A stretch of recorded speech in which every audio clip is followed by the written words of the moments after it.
shows in his dog box.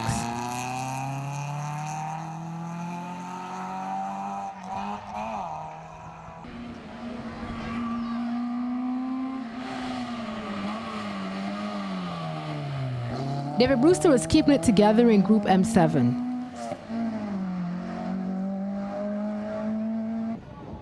Failing to do so were Jeremy Crony, who failed to negotiate the left-hander at the wall, and Miguel Topping, who took a bit too much enthusiasm to the wall, spinning backwards into it.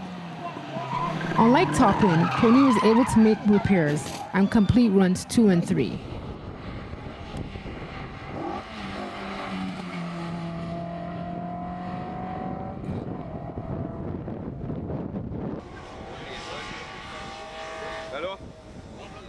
John Corbin had some minor issues early on, as he had an electrical problem which affected his fuel delivery.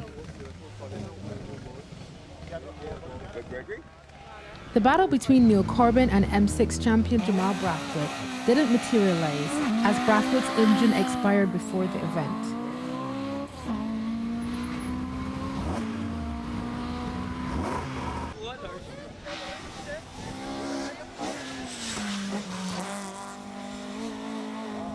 Neil and the Starlet were on a charge, and not even the limping Corolla of Corbin could deter him.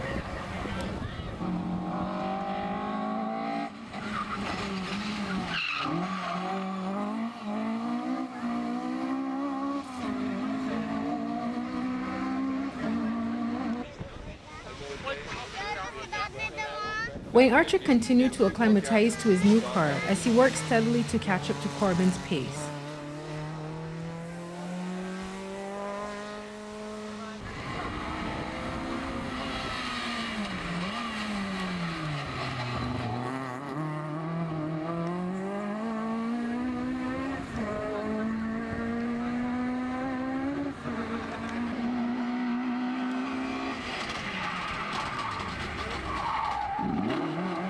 Sean Cox was back out at M5. He failed to complete run 2 after his shifter failed and missed the third run.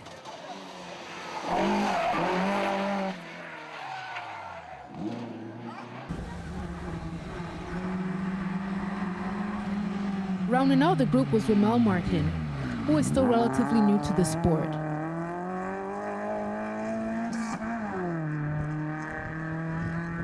He got away lucky with his spin and was able to press on.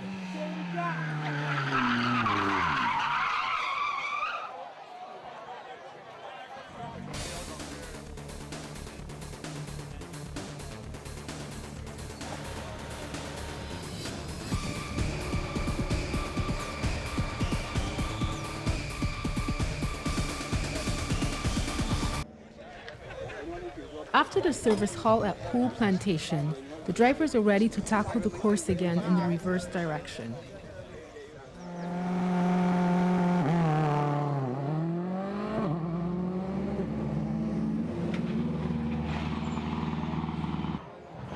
After winning the first loop, Bourne was on a mission to pull off the double. However, his fortunes changed as he could not find the extra second to edge out Gill and the returning ski.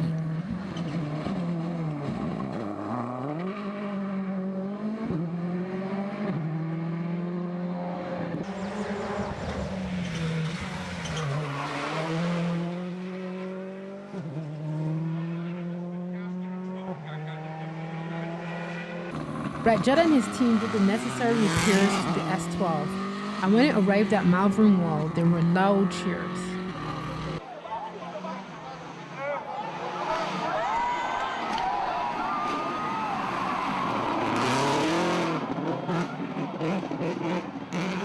He engaged in a showdown with Sean Gill for the remainder of the afternoon as they fought for the top spot.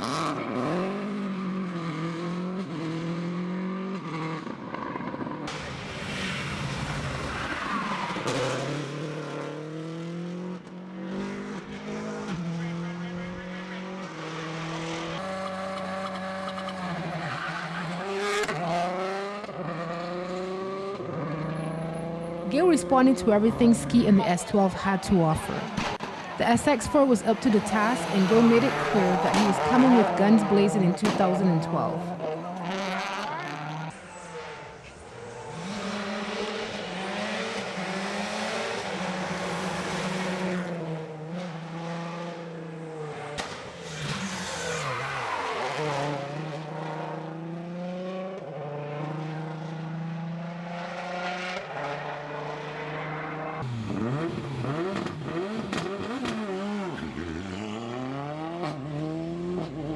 Once again, Roger Hill had to watch the battle going on ahead of him as Sean Gill comfortably placed a second between him and Speed.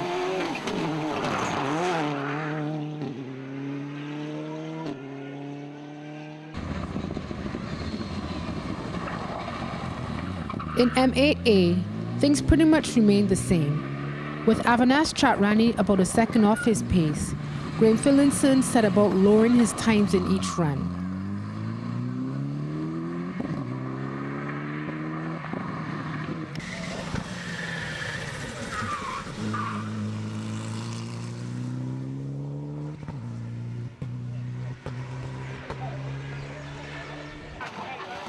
Things got much closer in Group N, and Jeff Noah had to deal with a faster-looking Andrew Malalu.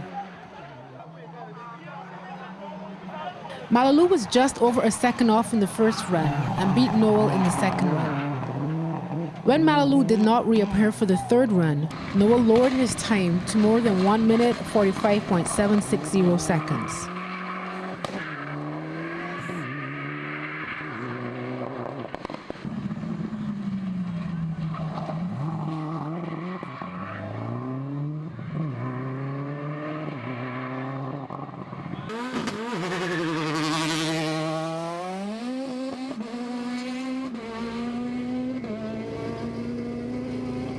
In the reverse direction, there was no catching Stuart Maloney's 306. He drove smoothly and with some style to put over a second between him and the nearest competitor in his group to be 5th overall.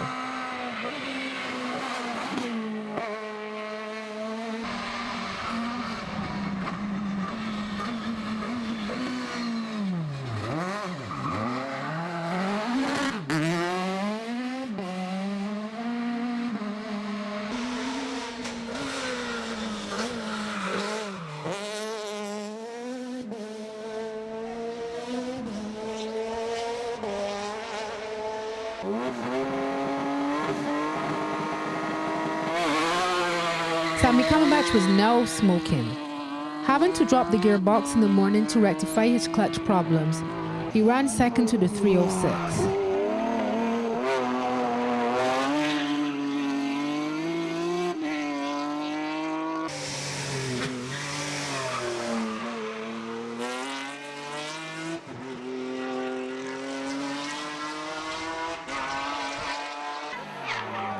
Alex Whitehead was still mixing aggression with speed and style. A bit too much here as he selected 6th gear on the crest.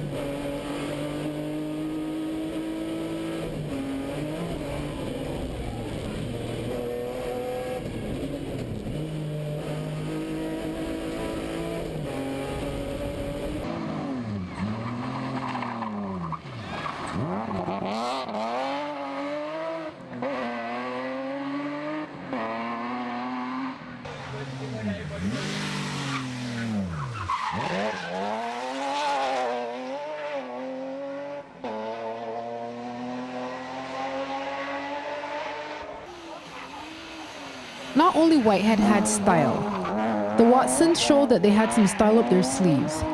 Rhett had the speed and was 20/100ths of a second slower than Cumberbatch, while Logan found the going rough in the afternoon.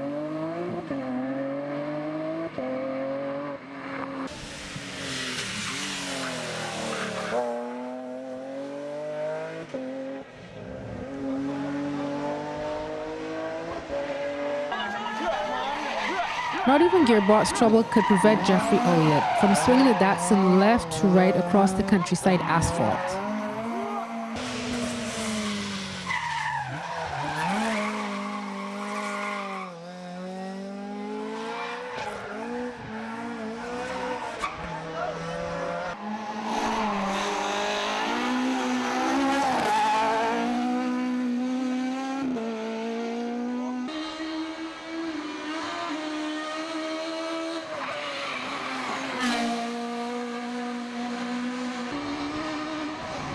Ian Warren settled back in swiftly and was once again the fastest two-wheel drive. He dismissed all the non-WRC four-wheel drives and marched on to 4th overall.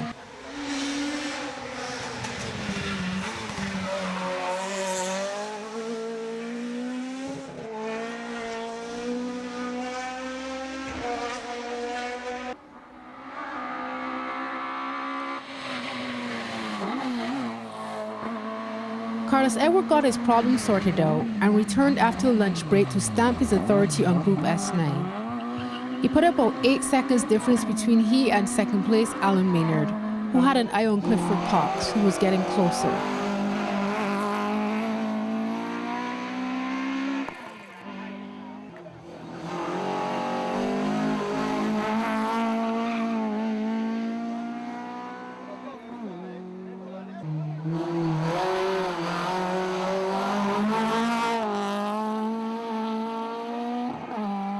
The father and son team of Norman and Kyle Catwell made their return after lunch. Kyle could not match his dad's times and had to settle for third spot. None of them were catching Darrell Clark, however. Clark continued his form for the morning runs to stay ahead.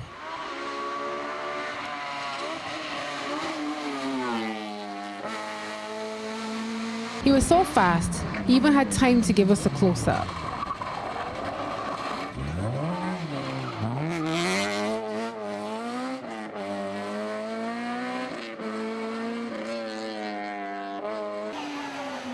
Neil Corbin went ahead quite a few of the cars in M7 and continued his dominance over Group M6. He was entertaining too.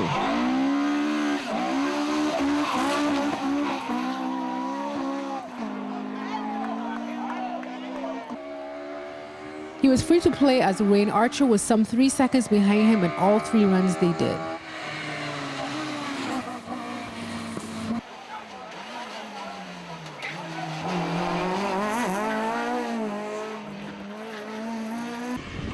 Sean Cox returned to comfortably win M5 after sorting out his issues.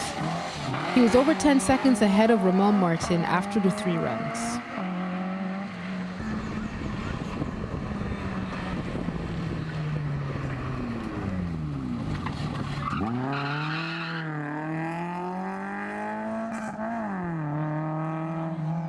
Really good. Happy to be back.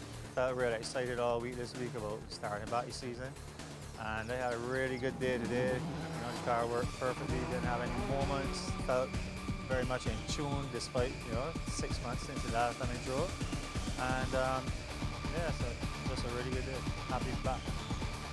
The day started off very well actually. It was more comfortable this morning than usual. The car was working beautiful for the whole day. I can't complain. I've been doing a lot of work on suspension and whatnot. I was handling a lot better. It didn't miss a beat for the day, so I can't complain. I was in the groove and I came there a little too hard, and I just managed to save it. I didn't run off the road or anything, and we didn't lose too much time. The day was good, successful. Tested a lot, improved the car. We went a little faster and faster and faster, and I'm quite happy with where we are. Looking forward to the next event. This morning started a little slow. We were a little bit off the pace. Then we managed to work our way back up to second. Unfortunately, Roger had a little out. Then this afternoon we were a little quicker, and we ended up, I think, winning the last run. And so we had a first and second throughout the day.